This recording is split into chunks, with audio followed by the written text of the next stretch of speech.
It may seem a little strange this evening to refer to the opening chapters of the Torah on this Shabbat as we begin to read the book of Devarim, Deuteronomy. But there are good reasons to invoke these verses, which I'm going to talk about. At the end of Parashat Bereshit, the first Sedra in the book of Genesis, we are told that God sees how great is the wickedness of human beings on the earth, that the direction of their thoughts is nothing but wicked all the time, and he regrets having made all humanity. God, says the Torah, was heartsick. Literally, his heart was sorrowing. God grieves over the loss of his great project of creation and only sees that human sin has contaminated the world.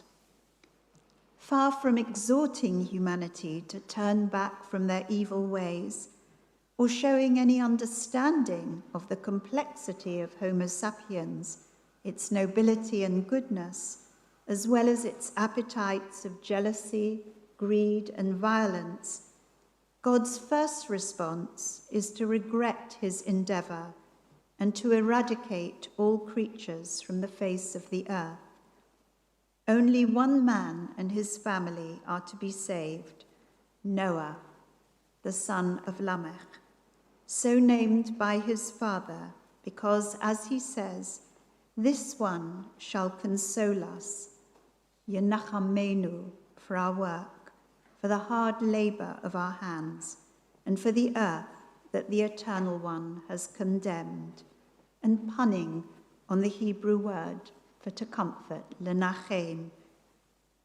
There is a peculiar silence that pervades the story of Noah, as though something is missing, and there is something unfiltered about God's response, which mirrors the violence on earth. When God sees how corrupted the earth has become, God says to Noah, "The end of all flesh has come to mind before me, because the earth is full of violence on their account. Look, now I am going to wipe them off the earth." For 4 chapters, God has put up with the sins of humankind, the disobedience of the first couple in Eden, Cain's murder of his brother Abel, and the marriage between heavenly beings and earthly women, a union that crosses a red line of divine tolerance. Why would God want to mirror humanity's cruelty and violence? What of the beasts of the field done to him that he wants to wipe them off the face of the earth? Why destroy his work of creation? Such questions suddenly make us realize the absence of a figure like Abraham, who would have protested and asked, what if there are 50 righteous people on earth? What if there are 40 or 30 or 10 or even 5? And if Abraham had been around to challenge God over such indiscriminate destruction, Moses, had he lived at the time of the flood, would have surely interceded on behalf of the people, as he did in the desert, when he protested, saying, "What will the nations say if you eradicate them all in a moment of anger? Why go to the trouble of bringing the Israelites out of Egypt? Surely you yourself have declared your mercy, your capacity to be long-suffering and to forgive." In each of these cases, would not Abraham or Moses have stepped forward to temper God's anger and to beg him to be true to the divine attributes of both justice and compassion? Throughout the story of the flood, Noah is obedient but silent. He builds the ark. He takes in the animals and food. He brings his family into the ark. He endures in silence the waters increasing and lifting the ark even until even the mountaintops have disappeared. He witnesses the end of all flesh on the earth. And when the ark comes to rest on the summit of one of the mountains of Ararat, still he is silent, sending out a raven to see if the water has dried up, and then a dove. Both return to the ark, and after 7 days Noah sends the dove out a second time, and she returns with a freshly plucked olive branch in her beak. Even after the waters have receded, and Noah removes the coverings of the ark and sees that the earth's surface is beginning to dry, even after nearly 4 weeks sitting atop a mountain, still Noah says nothing. A midrash, a rabbinic embellishment on the story, the biblical story, betrays God's annoyance with Noah, that he takes no initiative to leave the ark and rebuild the world. It is as though God says to him, "What are you waiting for? What is preventing you from stepping out of the ark?" And Noah, who only in this rabbinic story is given a voice by the rabbis, replies, "I entered the ark with your authorization. Shall I leave it without your authorization?" God says to him, "Are you seeking permission? Here then is my permission.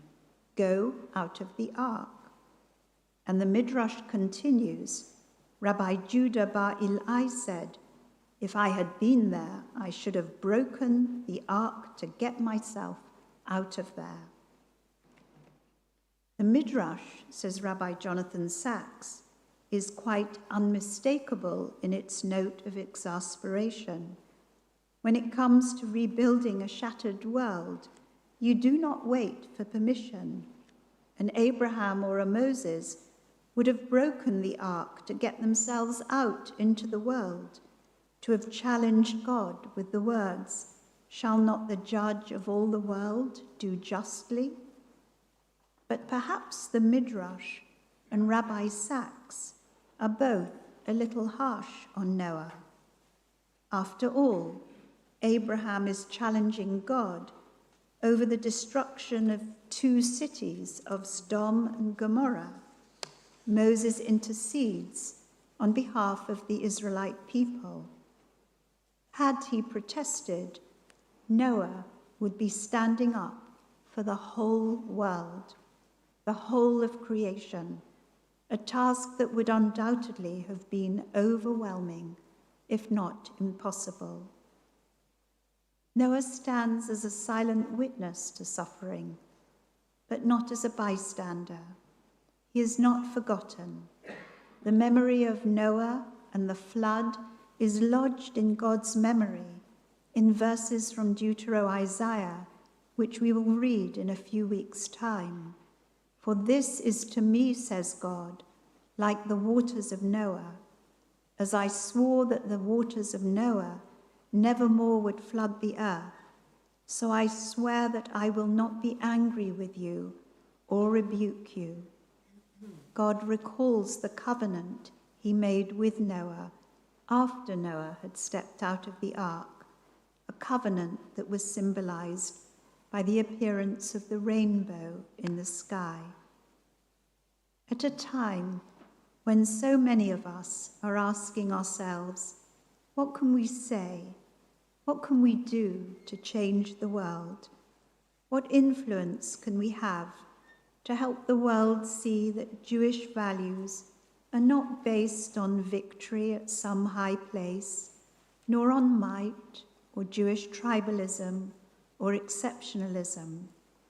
The Torah teaches us that we must start with ourselves, but not end with ourselves, that we may not be able to complete the work, but nor are we free to turn our backs on rebuilding what is broken. Michael. I chose to speak about Noah, definitely not our Torah portion for tomorrow, not only because those verses in Genesis make us question the innate morality of human beings at a time when many of us are silently nursing a sense of despair and hopelessness and questioning the very nature of our souls, but because Noah is your chosen Hebrew name. Noah, it is true, has his detractors in our Jewish tradition, but he is born to bring comfort and hope to the world. And I want to acknowledge the impact of your presence in this community as you take the final formal steps to become part of Klal Yisrael, the community of the Jewish people. With your quiet demeanor, not without a mischievous sense of humor, your devotion in prayer, your spirituality, your willingness to give of your time, knowledge, and expertise to those of us who deeply value your friendship, you have brought something special into this congregation. It has been my privilege to accompany you on this journey and to pray that, like Noah, even if you can't save the whole world, you will bring some comfort and hope to all those whose lives you continue to touch. Amen.